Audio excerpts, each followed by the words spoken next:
kulanti wacan oo wanaagsan daawadayaal kusoo dhawaada akhbaaraadka caalamka oo aad kala socotaan Hiil Shacab TV.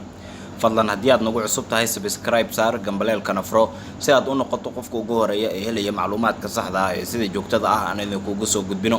qodobada aad warkayga ku daawan doontaan ayaa waxaa ka mid ah qarax ka dhacay magaalada Muqdisho oo lagu waramayo in dad shacab ah khasaaro xooggan uu ka soo gaaray. wararkii ugu dambeeyay Djibouti oo kaga adkaatay Kenya loolan loogu jiray kursiga aan joogtada ahayn ee qaramada midoobay. safiirka Qatar waxa uu gaaray magaalada Kismaayo iyo qorshe sir ah oo la ogaaday inuu halkaasi u tagay. wararkii ugu dambeeyay Puntland oo gabi ahaanba diiday qodobadii ka soo baxay shirka Djibouti kuna tilmaamtay in aysan ka qayb gali doonin guud ahaanba kulamada madaxweyne Farmaajo uu ugu yeeray dowlad goboleedyada iyo dowladda federaalka Soomaaliya. Ethiopia waxay qarka u saaran tahay in ay gasho qalalaase la xiriira dagaal sukeeye. warbixin gaar ah ayaan idiin soo gudbin doonaa. fadlan haddii aad nagu cusub tahay subscribe saar gambaleelkana furo si aad u noqoto qofka ugu horeeya ee helaya macluumaadka saxda ah ee sida joogtada ah aan idinku soo gudbino. waxaan ku tiirsannahay waa taageeradaada. warkii oo dhan aynu ku horeynay qarax ayaa ka dhacay magaalada Muqdisho iyadoo faahfaahin dheeraad ah laga helayo. warar kala duwan ayaa ka soo baxaya khasaaraha ka dhashay qarax ka dhacay qaybo ka mid ah magaalada Muqdisho. qaraxa oo ahaa miino ayaa lagu soo waramayaa in uu la kacay mooto ay saarnaayeen dad shacab ah oo maraysay agagaarka madaxtooyadii hore ee Cabdiqaasim Salaad Xasan. wararka ayaa sheegaya in miinada ay ahayd nooca dhulka lagu aaso, halka warar kalena ay sheegayaan in miinada lagu soo dhajiyay gaari halkaasi ka agdhawaa, sidaana ay dadkii saarnaa mooto bajaajta dhibaato uga soo gaartay. ku dhawaad 5 qof ayaa ku dhintay qaraxaasi iyadoona ay dhaawacmeen tiro kale oo shacab ah sida ay noo sheegeen dadka agdhawaa goobta mashaqada ay ka dhacday. xaaladda ayaa haatan kacsan, gurmad ayaa socda. wixii war ah ee ku soo kordhana waxaan idinku soo gudbin doonaa wararkeena iyo barnaamijyadeena dambe hadduu eebba ka raali noqdo. dowladda Djibouti ayaa uga adkaatay Kenya loolan loogu jiro kursiga aan joogtada ahayn ee Jumciyadda Qurumaha ka dhaxaysa. madaxweynaha jamhuuriyadda Djibouti mudane Ismaaciil Cumar Geele ayaa si faahfaahsan uga hadlay loolanka kala dhaxeeya Kenya ee tartanka kursiga aan joogtada ahayn ee golaha ammaanka ee qaramada midoobay. madaxweyne Geele ayaa sheegay in dowladdiisa ay olole adag u soo gashay helitaanka kursigaas si ay ugu matasho guud ahaan qaaradda Afrika. sidoo kale wuxuu tilmaamay in haddii Djibouti ay hanato kursigaas in mudnaanta koowaad ay siin doonto sidii looga gudbi lahaa walaaca ay qabaan dadka ku nool qaaradda Afrika. madaxweynaha dalka Djibouti Ismaaciil Cumar Geele oo hadalkiisa sii wata ayaa carabka ku dhuftay in jamhuuriyadda Djibouti oo 27 bishan u dabaaldegaysa 43 sano oo xornimo ah ay u qalanto inay hesho xornimada ay kursigaas ku hanan karto isla markaana cid u diidi karta aysan jirin.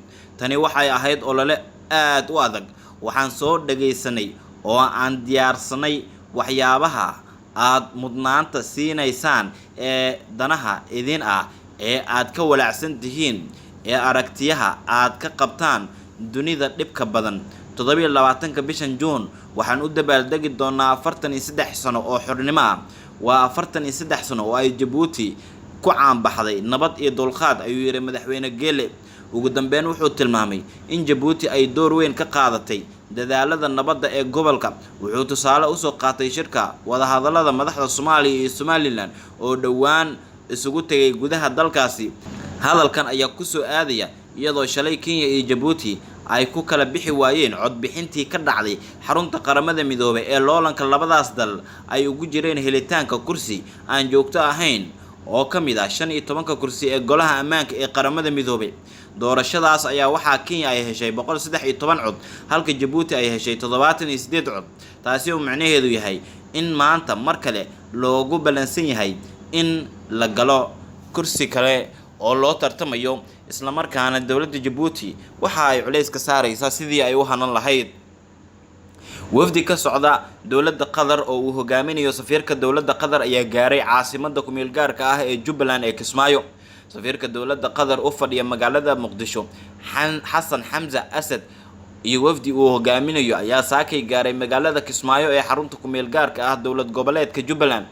wafdigan ayaa waxaa garoonka diyaaradaha magaaladaasi kusoo dhaweeyay mas-uuliyiin ka tirsan Jubbaland oo uu hogaaminayo Maxamuud Sayid Aadan oo ah madaxweyne ku-xigeenka koowaad ee maamulka Jubbaland.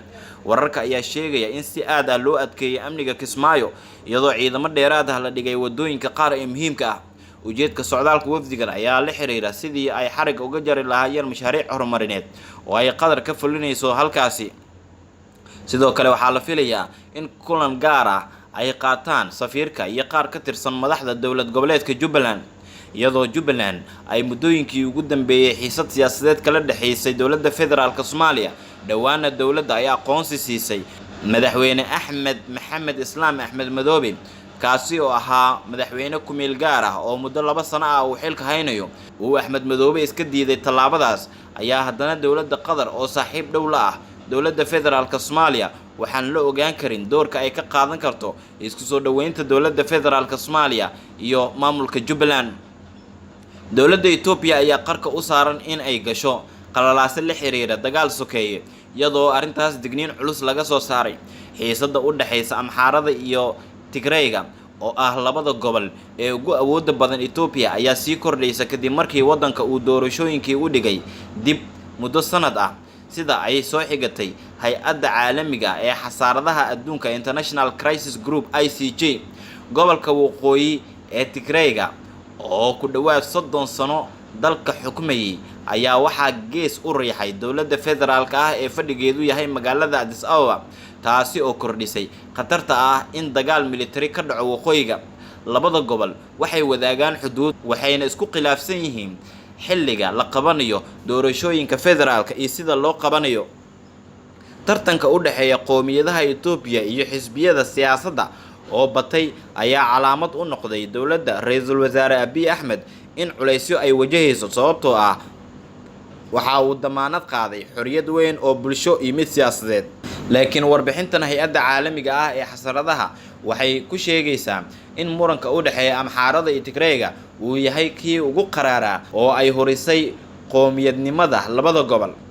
William Division oo ah taxliiliye sare oo kooxda xasarada u qaabilsan Itoobiya ayaa sheegay in muwaadiniinta Amxaaradu ay rumaysan yihiin in goobo muhiim ah oo ay ku jiraan Walquyud iyo Raaya ay goosteen Tigraygu markii la sameeyay qariirada federaalka Itoobiya horaantii 90maadkii.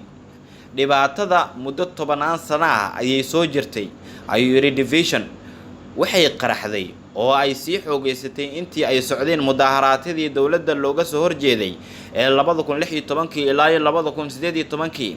dhibaatadu ma aysan dhamaan, waxayna isku qastay danaha Itoobiya ee gobolka, iyadoo ay xiisadu sii xoogeysatay. xisbiga Tigrayga ee ah xisbul xaakimkii hore ayaa ku goodiyay inay qabanayaan doorashooyinkooda gaarka ah oo doorashada maalinna aan dib loo dhigi karin. qorshaha doorashada ayaa siyaasiyiinta Tigrayga iyo Amxaarada waxaa ku hogaamiyay nin la sheegay in uu horay xilal muhiim ah uga soo qabtay Itoobiya, kaasi oo diidan nidaamka iminka ay wax u socdaan.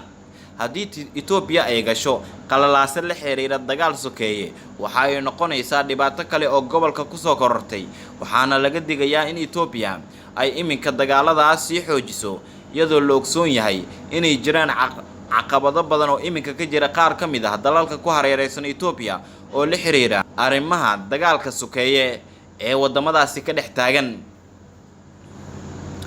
dad u geeriyooday COVID-19 ayaa lagu gubay meydkooda duleedka Hargeysa, arrintaasi oo cara xoogan ay ka dhalatay. wararka aan ka helayna waqooyiga magaalada Hargeysa ee Somaliland, gaar ahaan deegaan lagu magacaabo Xeero, ayaa sheegaya in halkaas lagu arkay meydad lagu gubay deegaanka. dadka deegaanka ayaa sheegay in halkaas lagu gubay meydadka dad ajaanib ah oo u geeriyooday xanuunka COVID-19, kuwaas oo laga keenay meelo ka baxsan deegaanka.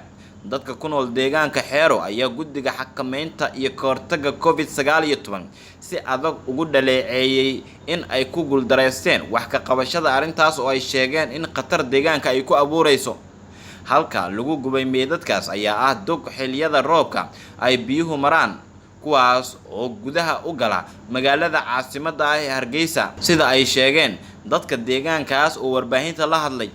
muuqaalo laga soo duubay goobta lagu gubay dadkaas ayaa muujinaya haraadiga meydadka, welina si rasmi ah looma oga dhalashada halka ay ka soo jeedaan dadkan, laakiin ilo xog ogaal ah ayaa sheegay in dadkan ay ka soo jeedaan dalka India. wasaaradda caafimaadka Somaliland ilaa haatan kamaysan jawaabin cabashada ka soo yeertay shacabkaasi oo aad uga cabanaya in dadkaas la gubay ay dhibaato gaar ah ku yeelan doonto haddii dooxadaas biyo ay soo galaan, maadaama haraadigoodii meesha aan laga nadiifin. waa dhacdo ugub ku ah dadka reer Somaliland iyo guud ahaanba Soomaalida oo aad loo hadal hayo, iyadoo aad loogu lafagurayo baraha bulshada. guud ahaan intaasi waxa inooga idil warkii caalamka waan idiin soo gudbinaynay. fadlan haddii aad nagu cusub tahay subscribe saar gambaleelkana furo qaybta commentigana fikirkaaga noogu reeb. mahadsanid.